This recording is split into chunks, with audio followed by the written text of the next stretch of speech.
Friends, நான் ரொம்ப நாள் ஆச்சு ஷார்ட்லாம் போட்டு. இது ஒரு குட்டி கதை.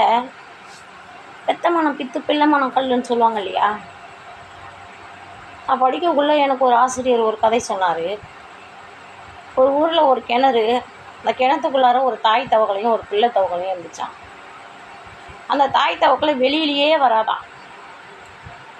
அந்த பிள்ளை தவக்கலைக்கு வெளியில் வரணும்னு சொல்லிட்டு ரொம்ப ஆசையான். அதான் ஒரு ஆண்மகவு.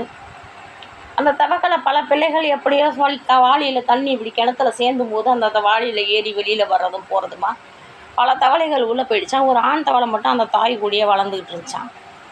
அப்புறம் ஒரு நாள் சொல்லிச்சான், அம்மா அம்மா இங்கேருந்து வெளியில் போய் பார்க்க வேண்டும் என்று எனக்கு ரொம்ப ஆசையாக இருக்குன்னு அந்த குட்டி தவளை சொல்லிச்சான்.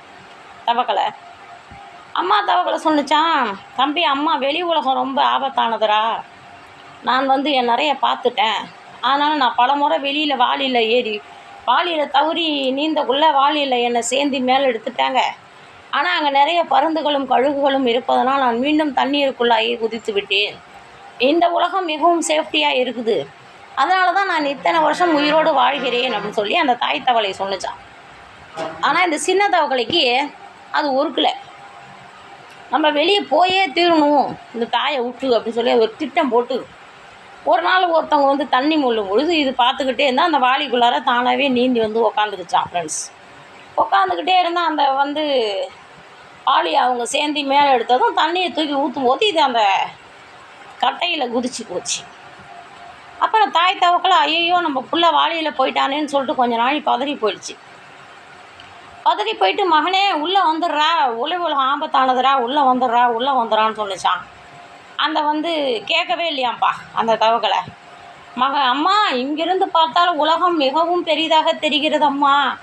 அதனால் இந்த உலகம் எனக்கு மிகவும் பெரிய உலகமாக இருக்கிறது. இந்த சிறிய உலகத்தில் நான் வாழ விரும்பவில்லை அப்படின்னுச்சான். மகனே அது பெரிய உலகம் நினைக்காத, அது ரொம்ப ஆபத்தானது மகனே, வேணாம் மகனே, வந்துரு மகனே அப்படின்னு தாய் தவக்கலை சொன்னிச்சு.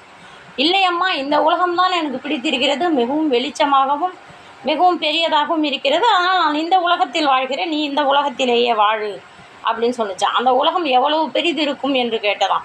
பீம் என்று உப்பிக்குச்சான். அது சொல்லுவாங்க, உப்பி காட்டுச்சான்.